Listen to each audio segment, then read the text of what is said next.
sometimes, the deepest betrayal doesn't come from strangers, it comes from the very house you once called home. The first rain of June fell cold over Willow Bay, slicing through my coat like needles. I had just returned from New York after 3 long weeks of burying my husband, Frank Harper. The town looked the same, the sloping main street lined with maple trees, the faint hum of the ocean blending with the sound of car tires against wet pavement. Everything seemed familiar, except me. As the taxi turned the corner, I caught a glimpse of the building that had once been my heart, my pride, my family's legacy. I leaned closer to the window, squinting through the rain. The sign above the door had changed. Where it once read Harper's Oven in elegant brown letters carved by Frank's own hands, now glowed a new name, Lana's Artisan Cafe. The paint was fresh, the lights modern, too bright against the mist. For a moment I thought I had made a mistake, that I was standing in front of someone else's place. But the shape of the windows, the curve of the awning, they were still ours. Only the soul had been replaced. I stepped out of the car. The rain hit my umbrella like tapping fingers, impatient cold.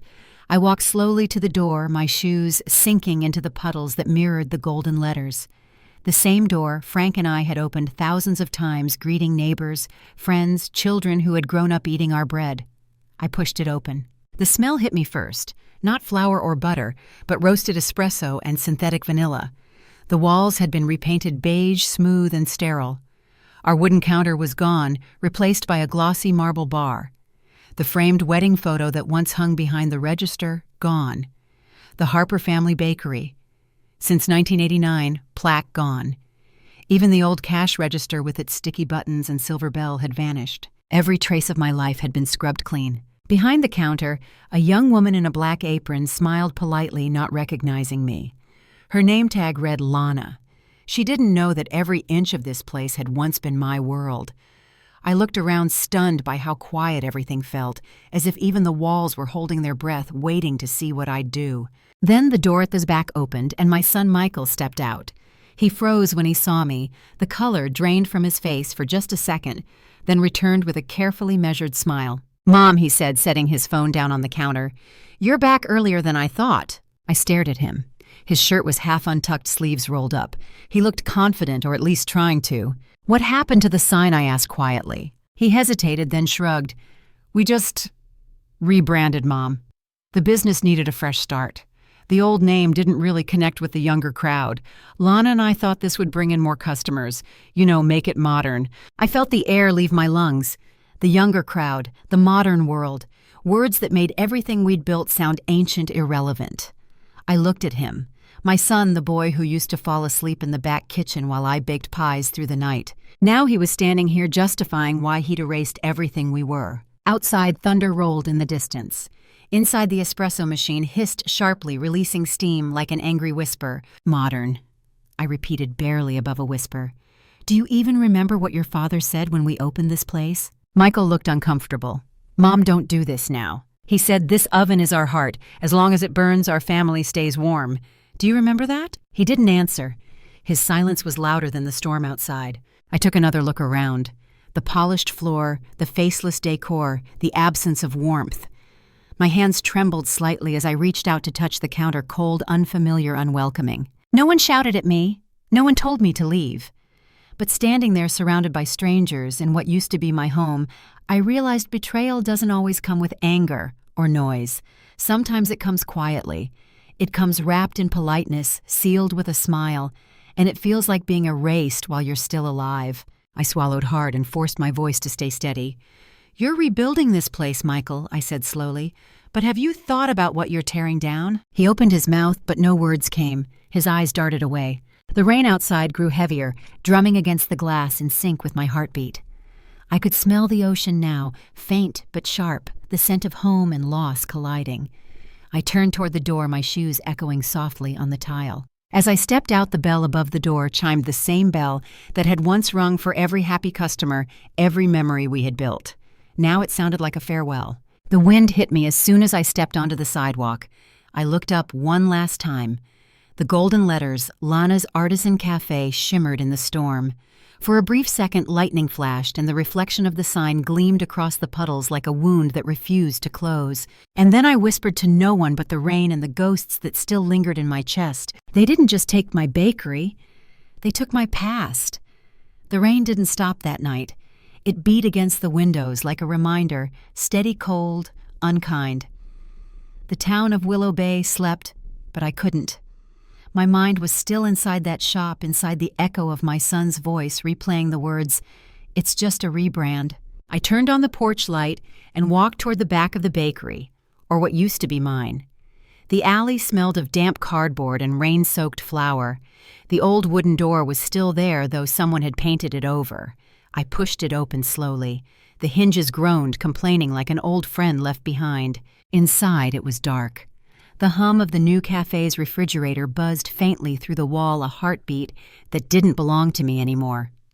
I switched on my small flashlight, and its beam caught something in the corner, a pile of trash bags. I moved closer. The rain dripping through the cracked ceiling made small puddles on the concrete floor. One of the bags had torn open. I bent down and froze. Inside were pieces of my life. Our old recipe cards, stained with flower edges curled from decades of use, thrown away like useless paper. The handwriting was Frank's and mine, our lives written in butter, sugar, and love. Next to them were photo frames, their glass-cracked faces blurred by water. One photo caught my eye, our wedding day, the one that used to hang above the oven. Frank in his white chef's coat, his arm around me, both of us smiling like the world couldn't touch us. Now that photo was bent, half-soaked, lying face down in the mud. I reached for it. The paper tore slightly as I lifted it. My fingers trembled as raindrops from the leaking roof slid down onto my hand, mixing with my tears before I could tell which was which. For a moment, I wasn't 66. I was 35 again, standing in our kitchen when the oven was still new and the future smelled like fresh bread. Frank's voice came back to me, soft, certain echoing through memory. "If the day ever comes when I'm gone," he had said, "you keep this oven burning. You keep it like you'd keep my heart." He used to say that everything we baked carried a piece of us, the way we loved, the way we fought, the way we forgave. Bread, he'd say, only rises when there's warmth. People are the same. I looked around at the wreckage, at the water dripping on what was left of those words, and something inside me shifted. The sadness didn't fade, but it hardened. Grief turned into clarity. I held that ruined photo against my chest, feeling the cold paper soak through my clothes. I whispered into the damp air, my voice breaking, but firm. "If they see these memories as garbage, I'll turn them into evidence." Outside, thunder rolled again, deep, distant, like the sea exhaling. The rain slid through the broken window pane, pooling around my feet, but I didn't move. I stood there in the dim light, surrounded by fragments of a life they thought they could erase. And in that silence between the storm and my heartbeat, I made a promise. Not a loud one, not a vengeful one, but a quiet vow, the kind that burns longer because it doesn't need to shout. I would not scream. I would not beg. I would rebuild the truth, one document, one memory, one piece of evidence at a time. They had fire in their greed, but I had something stronger: patience, purpose, and time. As I walked back toward the house, the flashlight beam flickered against the rain. In its dim glow, I saw my reflection on a puddle older, yes, but not defeated. For the first time since Frank's funeral, I felt him near me again, not as a ghost, but as a pulse, a warmth that refused to die. When I reached the porch, I looked back once more at the shop, the dark outline of what they had stolen. Then I said quietly, almost like a prayer, "You built this with me, Frank. Now I'll protect it the way you taught me to." And as the rain softened into mist, I closed the door behind me, not in surrender, but in silent declaration. The war hadn't started yet, but my vow had. The morning after the storm, the rain had stopped, but the air still smelled of salt and rust. I sat by the kitchen window, holding a cup of coffee I didn't drink. The steam rose, faded, and disappeared just like everything else in my life lately. I had barely slept. Every time I closed my eyes, I saw those recipe cards floating in the water, Frank's handwriting bleeding into nothing. His voice echoed again, "Keep the oven burning." But how could I when even the foundation beneath it had been sold? That thought lingered in my head until something sharper took its place, a feeling subtle at first but growing doubt. Frank was meticulous. Before he passed, he set up a family trust to protect the bakery and the property. He'd even told me, "You'll never have to worry. It's all secured." But standing in front of that new cafe yesterday, I couldn't stop asking myself if it's protected. How did it all change hands? I went to the study, the one room in the house that still smelled like him. His old desk was cluttered with papers, the ink on his fountain pen long dried. I powered up his computer, my hands shaking slightly. The password was still the same rising dough. He'd thought it was funny. The online bank page took a moment to load. When it finally did, my stomach dropped. There it was, a withdrawal of $120,000 just 2 months after Frank's death. The note beside it read, "Renovation expenses, authorized transfer." But the name on the recipient line made my skin crawl. Lana Price, LLC. Lana, the woman whose name now hung on my family's bakery. I clicked through every page, every ledger. Each entry led to another hole, all carefully written, properly labeled clean. Too clean. Frank would never have approved a renovation that size, and even if he had, he would have told me. I printed the documents and stared at the paper as it came out of the tray, slow mechanical final. My pulse thudded in my ears. Then tucked in a folder of property files, I found something worse. A deed transfer. The building that once belonged to Harper's Oven was now under Price Holdings, Inc. Price, again. It was like following footprints through fog. Every step led to her. I leaned back, the chair creaking under me. For a long minute, I just listened to the ticking of the wall clock. Then I whispered to the empty room, "You were right, Frank. I do have to keep the oven burning. But now I see what's trying to smother it." That afternoon, I drove to the cafe. The sun had come out, but it felt fake, too bright, too indifferent. Through the window, I saw Lana laughing with customers, her hand brushing Michael's arm, as if she owned not only the place but him. My son saw me before I stepped in. He froze again, then forced another smile, the same polite one from before. "Mom," he said, walking toward me, "you shouldn't worry so much. We're doing fine. Business is good." "Is it?" I asked, holding up the paper. "Because it seems your partner has been very busy spending money that isn't hers." His eyes darted to the page, then away. "Mom, you don't understand. The cafe needed renovations. The old place was falling apart. We couldn't keep living in the past." Living in the past. The phrase landed like a slap. I wanted to shout, to ask how he could call his father's legacy the past, but I didn't. Instead, I looked at him. Really looked. His tie was too expensive, his watch new, he'd lost weight, he was nervous, and most of all, he couldn't meet my eyes. So I spoke softly, each word measured. "You're right, Michael. Maybe I am old-fashioned. Maybe I don't understand this new world you're so desperate to join. But I do understand one thing: the truth always shows up, no matter how much paint you cover it with." He sighed, rubbed the back of his neck. "Mom, please, you're overreacting. It's just business." "Business," I repeated. "That's what you call it when you erase your father's name from his own building." He didn't answer. His silence told me everything I needed to know. I turned toward the door, the papers still in my hand. My heels clicked against the floor, echoing through the sterile, perfect space that used to smell like cinnamon and love. Before I stepped outside, I looked back once. He was standing there, frozen between guilt and pride, a boy trying to act like a man. I didn't say goodbye. Outside, the wind carried the faint scent of the sea again, the same scent that had always meant home. But now, it smelled different. Not comforting. Warning. I walked slowly to the car, the papers fluttering in my hands like restless ghosts. "Modern," I whispered under my breath, staring at the reflection of the new sign in the windshield.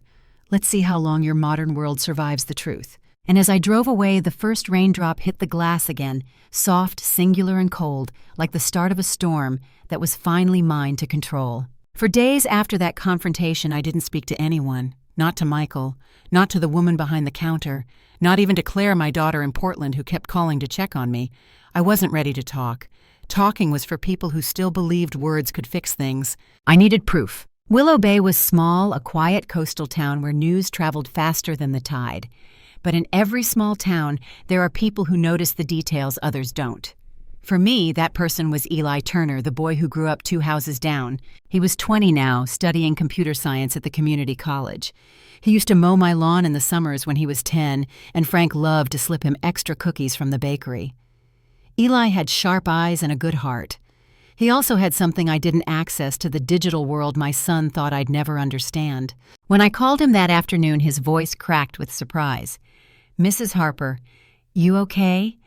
I hesitated. "Not really, Eli. I need a favor and your discretion." We met at dusk by my porch where the sea breeze carried the smell of wet pine. I handed him a folder of bank records and the deed copies I'd printed. "I need to know what's behind these names," I said. "Price Holdings, Lana Price LLC, anything that ties them to my son or this property." He nodded, serious beyond his years. "Give me 2 days." 2 days later, he returned with his laptop, his hair damp from the ocean mist. He set it on my dining table and said softly, "I think you should see this." On the screen were scanned documents from the Tillamook County Registry Office. One of them was a mortgage refinancing form dated 4 months after Frank's death. The property listed Harper's Oven, 221 Willow Bay Road. The new mortgage holder, Price Holdings, Inc., and the signature at the bottom mine. Only it wasn't. It was my name, Evelyn M. Harper, in neat cursive. But the line of the H was wrong. The slant of the E was too sharp. It looked manufactured. Eli zoomed in. They used a digital overlay. "This is a scanned signature copied and pasted from a previous document. Look at the pixel distortion here." He pointed to the faint gray blur around the letters. "That's not pen ink, Mrs. Harper. It's digital." I sat back, my pulse steady but heavy. My son, my own son, had signed away the last thing his father had left for us. And to do it, he had forged my name. For a long while, neither of us spoke. The only sound was the faint ticking of the wall clock and the ocean wind pushing against the window panes. Eli finally broke the silence. "Should I download copies for you?" "Yes," I said quietly. "And print them. 2 sets, one for me, one to keep hidden." He hesitated, then asked, "Do you want me to tell Claire?" "Not yet," I replied. "I want to see how far they're willing to go before I bring her in." When he left, the house fell back into stillness. I stood alone in the kitchen, the low hum of the refrigerator filling the air. On the counter sat a small metal tin, Frank's old recipe box dented at the corner. I ran my fingers across its surface. It used to hold the bakery's secret formulas, things he never wrote down twice. I opened it, half expecting the smell of cinnamon to still linger. Instead, the faint glow from the oven light spilled across the counter, catching the reflection of the printed papers I had just placed beside it, the same light Frank used to work under every night. I pulled open the bottom drawer of the desk and took out a safe box, the one that held our marriage certificate, Frank's will, and my old ID cards. I laid one of my legal documents beside the forged signature. The difference was unmistakable. The loops, the pressure, the flow, mine was human. Theirs was hollow. My hand tightened on the paper. The anger that rose wasn't wild, it was calm, precise, the kind that doesn't burn out but sharpens into resolve. They thought they could use my name to steal what I built. They thought grief would make me blind. But they had forgotten I spent 30 years watching dough rise, waiting for just the right moment before turning up the heat. I looked toward the oven. The small light inside flickered golden, steady, defiant. And in that light I saw my reflection, tired, older, but unbroken. "If they're going to use fire to burn me," I whispered, "then I'll use that same fire to illuminate the truth." The oven light glowed brighter for a second, as if answering back. Outside, the waves crashed against the shore, not loud, but rhythmic, patient. Justice, like bread, needs time to rise. And that night, in the quiet hum of my kitchen, I decided mine had just begun. When you've lived long enough, you learn that silence has a weight. Some nights it presses on you until you can't breathe. That night was one of them. The documents Eli uncovered sat spread across my dining table. Black ink forged lines, a trail of deceit that stretched from my son's name to the woman who now owned everything Frank and I built. The proof was there, cold and undeniable. But I knew I couldn't fight this war alone. There was only one person I trusted to help me navigate it, my daughter Claire. Claire had moved to Portland years ago, working as a lawyer for a firm that specialized in corporate ethics. She was sharp, pragmatic, and far too much like her father. She believed in the system, even when I didn't. When I called her, she answered on the second ring. "Mom, you sound different." "I am," I said quietly. "I need you to come home." There was a pause long enough for me to hear her breath on the line. "I'll be there tomorrow." She arrived the next afternoon, tall, focused, her coat still wet from the coastal rain. But when she saw the new sign above the bakery, she stopped dead in her tracks. "Lana's Artisan Cafe." Her face tightened. "What happened?" I didn't answer. I didn't need to. The truth was written all over the building. That evening, we sat by the shore wrapped in blankets, the sky the color of fading ash. The ocean murmured softly, waves crawling to our feet as if listening. I told her everything, every detail, every lie, every heartbreak. How Michael had said it's just a rebrand. How I found Frank's trust account drained. How the signature on the mortgage was mine, but not mine. Claire listened without interrupting, her eyes dark, her jaw clenched. When I finished, she stayed quiet for a long while, staring out at the horizon where the sea met the fog. Then she said with a calmness that carried steel beneath it, "Mom, we can't afford to be emotional about this anymore. You have evidence and I have the law. Together we can make this right." Something in her voice steadied me. For the first time in weeks, I felt the ground beneath my feet again. She reached into her bag and pulled out a notepad. "We'll need everything. Bank statements, sale contracts, mortgage files, any footage from the shop's security cameras. We'll trace every transaction, every signature." Her efficiency reminded me so much of Frank that my throat tightened. "Claire," I said softly, "he would have been proud of you." She looked at me. Then the determined lawyer gone for a moment, replaced by the little girl who used to dust pastries at the counter just to sneak one when she thought I wasn't looking. "I'm proud of you too, Mom," she said, her voice breaking slightly. "You didn't give up." We worked late into the night. The living room turned into an evidence board, papers taped to the wall folders stacked in color-coded order. Claire moved like a storm, methodical and relentless. I watched her in awe, realizing how much of her father lived in her, not just in her logic, but in her quiet compassion. At one point, she looked up from her laptop. "Mom, do you remember the old security system we installed 5 years ago? The one Dad said was overkill?" I nodded. "The password should still be in the drawer by the register." She smiled faintly. "Then we might have video proof of who accessed the shop and when, especially around the date of the deed transfer." Hope, fragile but real, flickered to life between us. When the clock struck midnight, we took a break. The ocean sound drifted through the window, steady, endless. Claire closed her laptop and came to sit beside me on the couch. For a moment, we didn't speak. The silence this time didn't feel heavy, it felt full. She reached over and took my hand. "Mom," she said softly, "you're not alone this time." The words hit deeper than I expected. I felt the warmth of her hand, firm and reassuring, grounding me in a way I hadn't felt since Frank's funeral. I turned to her and managed a small smile. "I know." She leaned her head against my shoulder the way she used to when she was little, and storms scared her. Outside, the wind began to ease. The waves quieted like the sea itself was listening to our plan unfold. For weeks, I'd been drowning in betrayal, silent, invisible, powerless. But sitting there beside my daughter, surrounded by proof, I finally felt the shift. Grief was giving way to purpose. Pain was becoming strategy. The oven light glowed again through the kitchen door, a faint golden pulse in the darkness. And in that glow, I realized something Frank once said still held true. The oven doesn't care who hurt you. It only knows how to rise again. That night, as Claire's breathing slowed beside me, I whispered to the quiet house, "You were right, Frank. The heart you left me still burns. And now, it's not burning alone." By the time morning came, the storm had shifted not in the sky, but online. Claire and I sat at the dining table surrounded by open laptops, folders, and coffee cups gone cold. Outside, the ocean mist pressed against the window, blurring the world into gray. Inside, the light of the screen cast sharp blue shadows across our faces. Claire's phone buzzed first. She frowned, swiped the screen, and turned it toward me. "Mom, she said you need to see this." There she was, Lana Price, perfectly styled, smiling into her camera. She was live streaming from the cafe, my cafe, the golden letters of Lana's Artisan Cafe gleaming behind her like a crown. Her voice filled the room, bright and confident. "When I started this brand, she said I wanted to build something that represented creativity, passion, and independence. Everything you see here, the recipes, the design, the brand, came from my vision." Claire froze the video mid-sentence. The frame caught Lana with her hand pressed over the counter, the same counter Frank and I had built from reclaimed cedar decades ago. "I started this brand," Claire repeated softly, her voice edged with disbelief. She just disqualified any claim that this was a rebrand.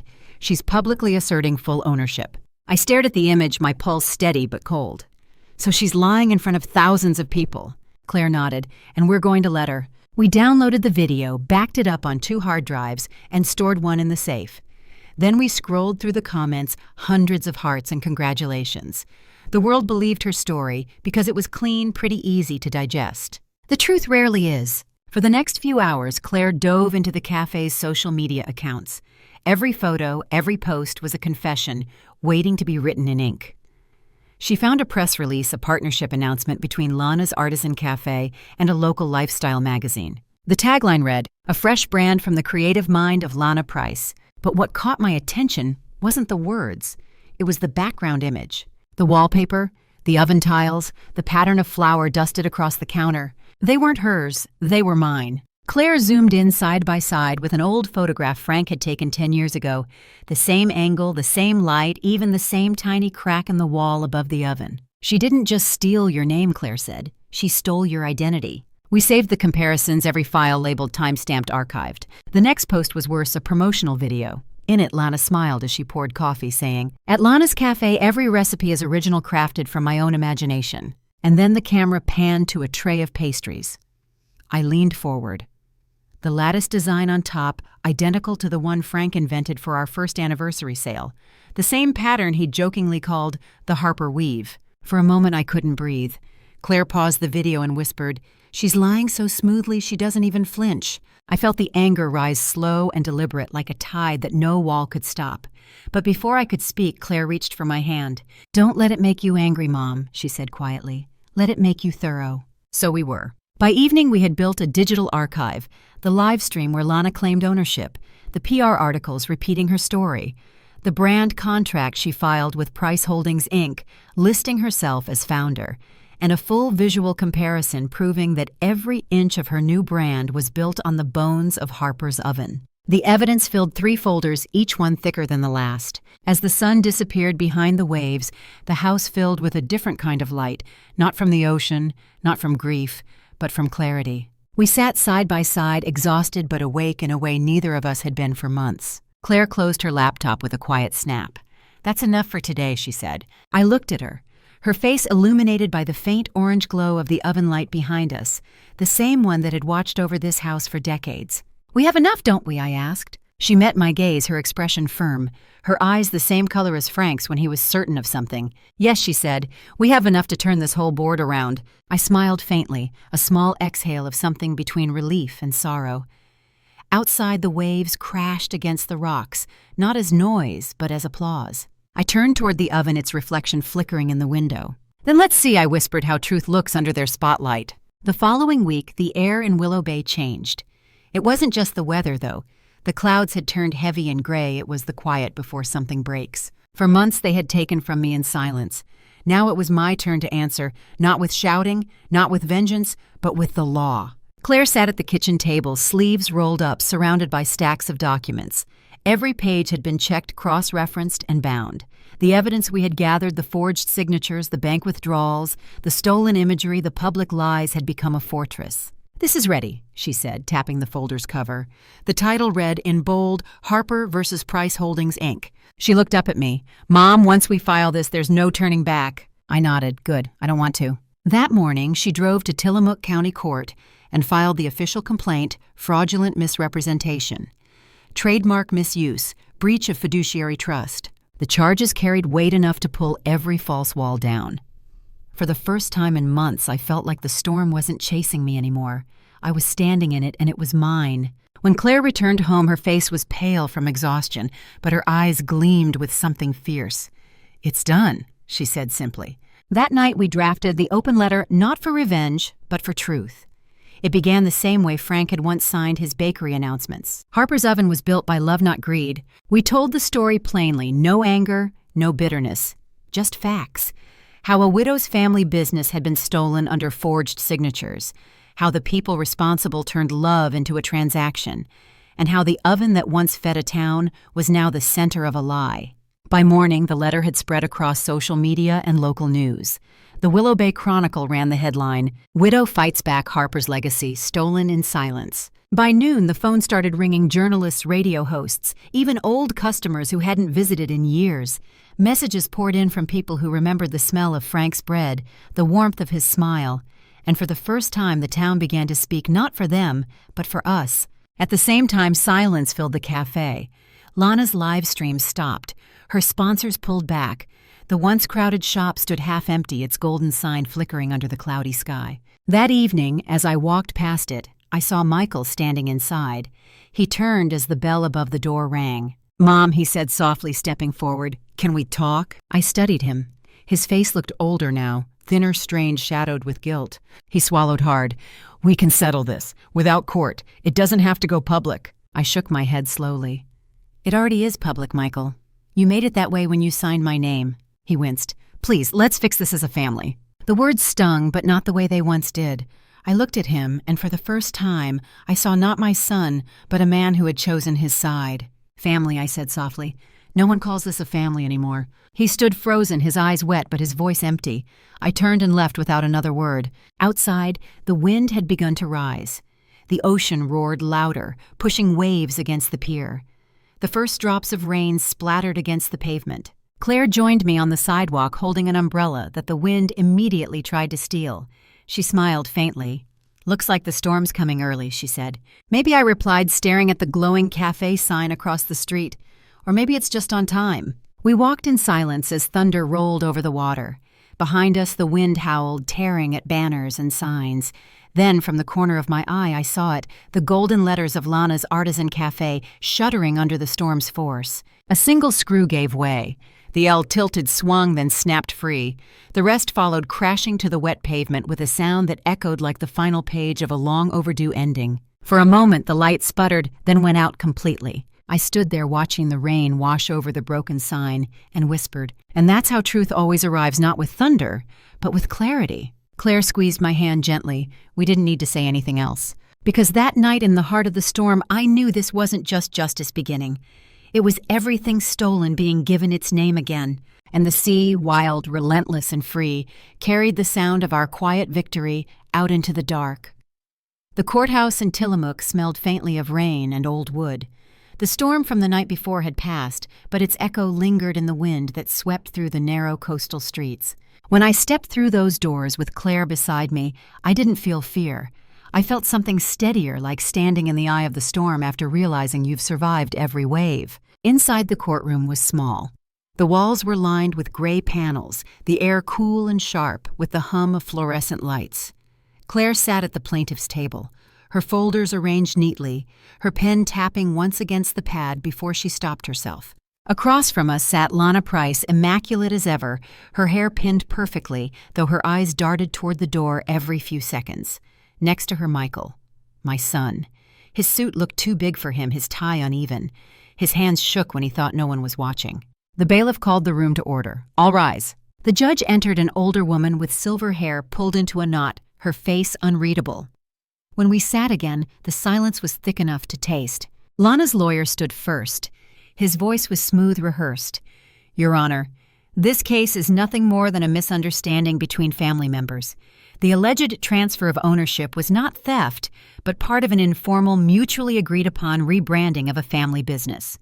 The plaintiff, Mrs. Harper, had verbally approved the changes. Claire didn't move. She waited, let him speak every practiced lie. Then she stood, her voice calm, precise, cutting through the air like the first crack of lightning. "With due respect, Your Honor," she began. "My client never gave verbal or written consent to transfer ownership of Harper's Oven to Price Holdings. What she gave was trust, and that trust was exploited." She turned toward the projector screen. "Exhibit A," she said. The courtroom lights dimmed slightly. On the screen appeared the paused frame of a live stream. Lana smiling proudly, saying into her phone camera, "When I started this brand, I wanted to build something truly mine." Claire pressed play. The sentence echoed across the silent room. Then she stopped it again, turned back to the judge. "Those are her words, not ours." The defense lawyer shifted uncomfortably. Lana's jaw tightened. "Exhibit B," Claire continued. She held up a printed copy of the forged mortgage document, my name, Evelyn M. Harper, scrawled across the bottom. "This signature was used to refinance the Harper property without the plaintiff's consent," Claire said. "It is a digital scan, not an authentic pen signature. Our analysis confirms pixel distortion consistent with digital replication. In simpler terms, Your Honor, it was stolen." She placed another folder on the desk, and finally Exhibit C. The courtroom clerk handed the judge a set of printed bank records. Claire continued, her tone unwavering. $120,000 withdrawn from the Harper Trust, redirected to Lana Price LLC under the justification of renovations. But these funds were used for brand registration, redecoration, and personal marketing expenses. The judge flipped through the documents, her eyes narrowing slightly. Defense. Lana's lawyer rose again, but his confidence had thinned. Your Honor, even if there were irregularities, all actions were taken with Mrs. Harper's implied blessing. This was a family effort to modernize the brand, implied the judge interrupted. Her voice carried weight, quiet but dangerous. Do you have any written confirmation of this implication? He hesitated. No, Your Honor. The pause that followed was long and merciless. Then the judge looked directly at me. Mrs. Harper, is it true that you never consented to any of these transactions? I met her gaze. My voice was steady. It's true, Your Honor. I never agreed to give away what my husband and I built. Not in writing, not in words, not even in silence. The judge nodded slowly, then leaned back, hands folded. I've seen families torn apart by greed, she said quietly. It's always the same story. Love built the house, but pride sold it. She looked down at her notes, then back up. This court finds that the authorization documents are invalid. The signature was forged, and the actions of the defendants constitute fraudulent misrepresentation and asset misappropriation. The sound in the room changed. Lana's lawyer froze mid-note. Claire exhaled softly. Michael's head dropped into his hands. The judge's voice carried over them all. The court orders restitution in the amount of $150,000 to be paid to the Harper Trust. The property known as Harper's Oven will be legally returned to Mrs. Evelyn Harper. Both defendants, Ms. Price and Mr. Michael Harper, are sentenced to 6 months probation and mandatory community service. Lana's composure shattered. She gasped, tears streaking through her makeup as she tried to speak, but no words came. Michael didn't move. He only stared at the floor, as though the weight of the name he'd abandoned had finally landed on him.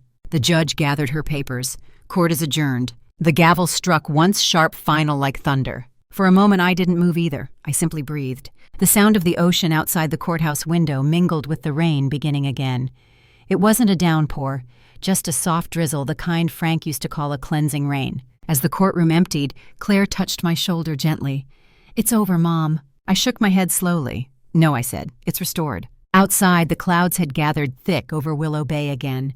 When we drove past the cafe, the wind howled through the street, catching the edge of the golden sign still clinging to the front of the building. One last gust tore it loose. It fell, hitting the ground with a hollow clang, scattering pieces of plastic and wire into the dark. I watched it tumble, the rain washing over its broken letters. Justice doesn't always roar, I whispered. Sometimes it whispers in the judge's pen. And as the storm rolled back toward the sea, I felt the quietest kind of victory.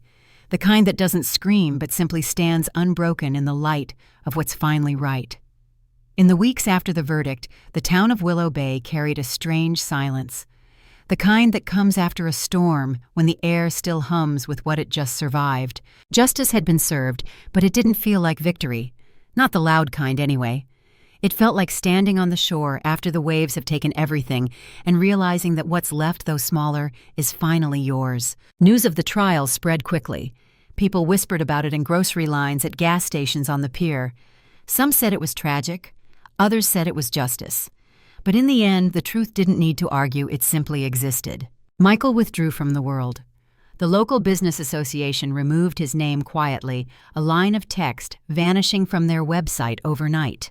The partners who once praised him stopped returning calls.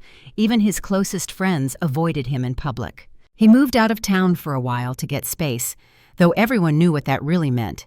His name had become a ghost spoken in past tense, wrapped in regret. And Lana, the woman who had once stood beneath the cafe lights declaring herself a visionary, watched every contract collapse one by one. Her sponsorship deals vanished within days.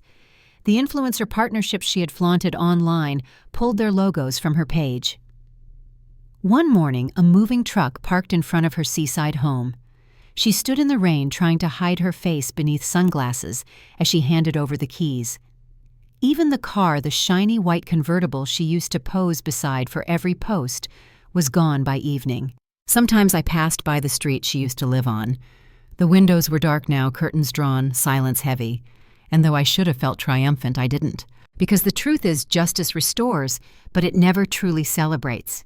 It leaves space only for reflection. One morning, I stood outside the bakery as workers lifted the new sign into place. The smell of fresh paint mixed with the ocean air. The sign was simple white background copper letters, soft and familiar. Harper's Oven, reborn. As the final screw tightened, sunlight broke through the clouds. For the first time in months, the town square felt warm again. I stepped inside. The air smelled like butter yeast and new beginnings. Claire was there wiping the counter, her hair pulled back, sleeves rolled up. Eli stood near the oven, testing the heat.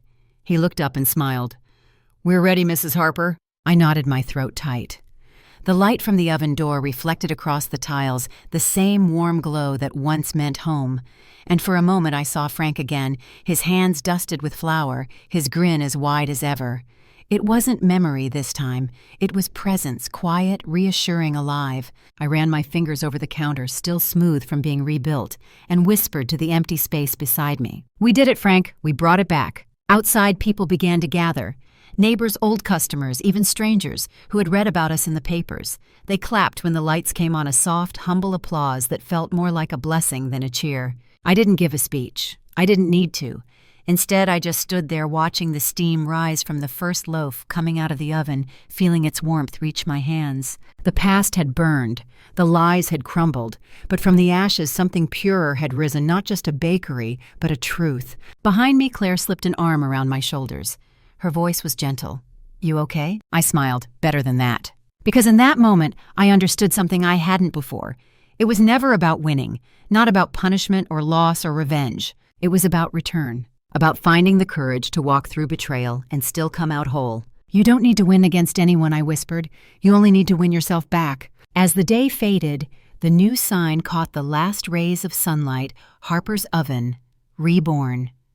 The copper letters glowed soft and steady, and I realized the same light had been in me all along. Not the fire of anger, but the fire of something stronger, the will to rise again and again no matter how many times life tries to burn you down. And as the oven hummed behind me, its warmth filling the room like a heartbeat reborn, I knew that the storm was finally over. Not because the rain had stopped, but because I was no longer standing in it.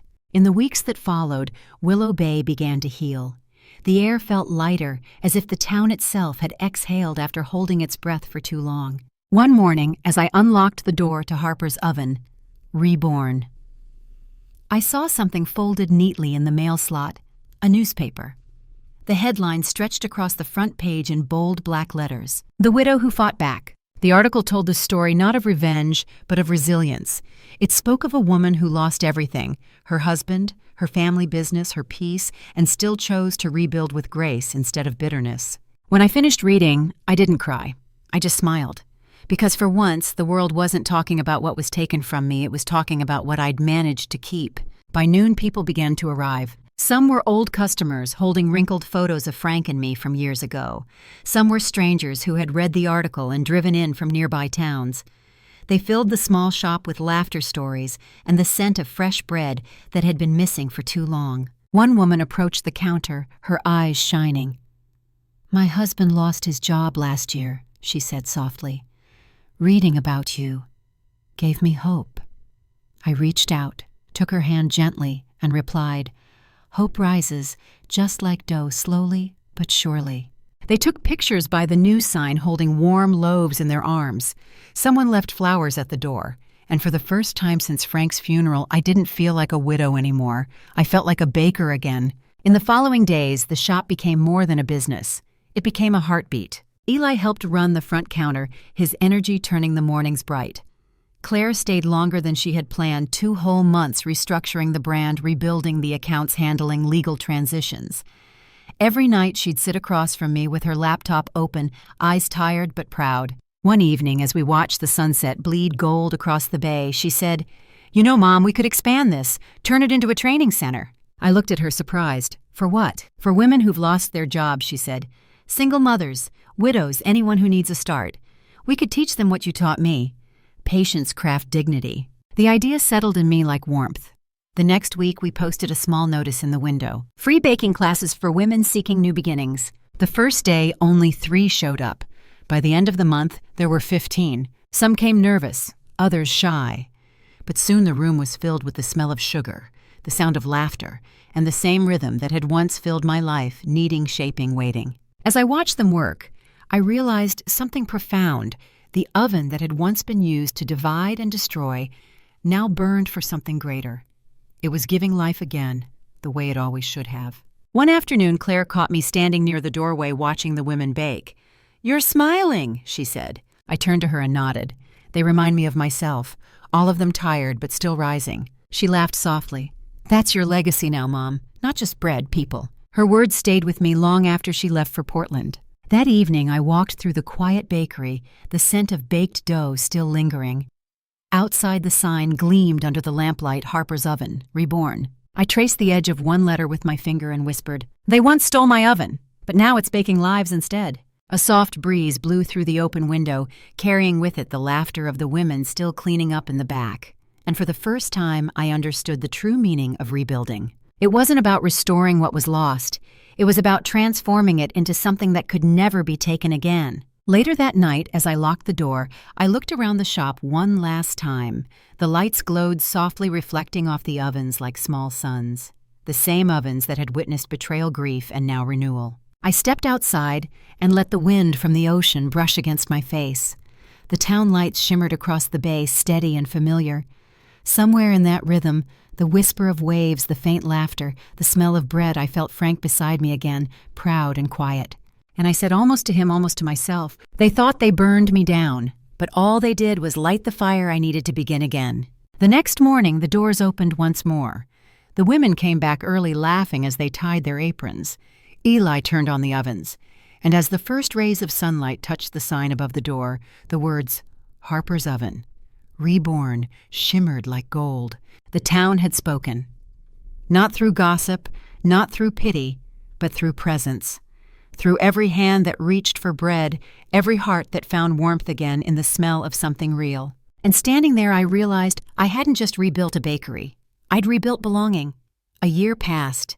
The seasons changed, but the sea stayed the same, endless, patient, faithful. 1 year since the storm, since the trial, since I'd thought my story was over. But it wasn't an ending. It was the start of something smaller, quieter, something that mattered more. Harper's Oven had become more than a bakery again. It was a gathering place, a heartbeat for Willow Bay.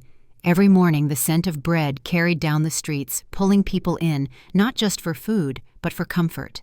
And every evening, the sound of laughter spilled out through the open doors, mixing with the rhythm of the ocean waves. What once was taken from me had returned as something larger than I could ever have built alone. Eli, that kind, eager boy who once helped me dig through the past, now stood behind the counter as the shop's new manager. He moved through the space with ease, greeting every customer by name, carrying the same gentle steadiness Frank once had. Sometimes when I watched him knead the dough, I caught glimpses of the future young hands carrying forward the warmth that time tried to steal. Claire came home that weekend. Her hair was longer, her eyes softer, her laugh freer. We hadn't had a moment like this in years, no courts, no documents, no pain to patch, just family. That night, we held a small charity event inside the bakery.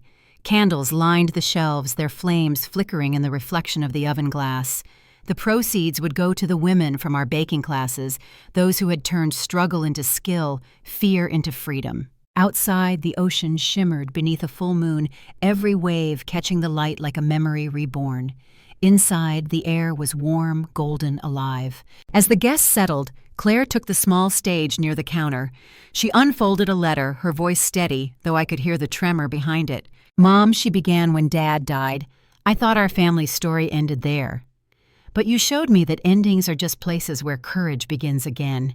You didn't rebuild this bakery to prove anything. You did it to remind everyone that even after betrayal, love still rises. And because of that, you didn't just give me a mother to be proud of. You gave this whole town a reason to believe in kindness again." The room fell silent. Even the ocean outside seemed to listen. I tried to smile, but tears blurred everything, the candles, the faces, the light. Claire came down and hugged me. And for a moment I felt Frank there too, in the warmth of her arms, in the laughter that followed, in the soft hum of the oven that had never truly gone cold. When the event ended and the guests had gone, I stood alone in the doorway. The candles still flickered, half burned. Eli was sweeping the floor, humming softly to himself. I looked around at the little shop, our shop alive again in ways I could never have imagined. The sign outside read simply Harper's Oven, Community Kitchen. Not just a business, a home for anyone who needed one. Eli waved goodnight as he locked up the side door. Claire leaned against the counter, arms crossed, smiling. "Still think you're too old to start again?" she teased. I laughed softly. Maybe just old enough to start right this time. She kissed my cheek and left soon after, promising to visit again before winter. When the last light was out, I walked to the front door, turned the key, and paused. The bakery was quiet, just the soft hiss of the sea through the window cracks and the faint hum of cooling ovens. I whispered, "Good night, Frank, we did it." Then I stepped outside. The night air was cool and clean. The moon painted a silver path across the sand, stretching all the way to the horizon. I slipped off my shoes and walked down to the water's edge. The waves lapped at my feet, gentle and forgiving. The wind carried with it the faint scent of flour and salt, the two elements that had shaped my life. I thought of everything that had happened, the betrayal, the loss, the rebuilding, the forgiveness. It no longer hurt. It simply was. The tide whispered against the shore, and in it I heard the truth I'd waited all my life to understand. We don't keep the people we love by holding on to their things. We keep them by becoming who they taught us to be. I turned back toward the bakery, its windows glowing softly in the distance, a house of warmth against the night. And as I stood there, the sand cool beneath my feet, I smiled. I didn't just keep a house by the sea, I whispered. I kept myself. The waves rolled in again, erasing my footprints one by one, not as loss but as release. The sky stretched wide and open, and the world at last felt still. And somewhere between the wind and the sea, I swore I could hear Frank's voice again, soft, steady, and proud. "See, Evelyn. The oven's still burning." I closed my eyes, breathed in the salt, the silence, the peace, and for the first time in a long, long time, I didn't just feel alive, I felt whole.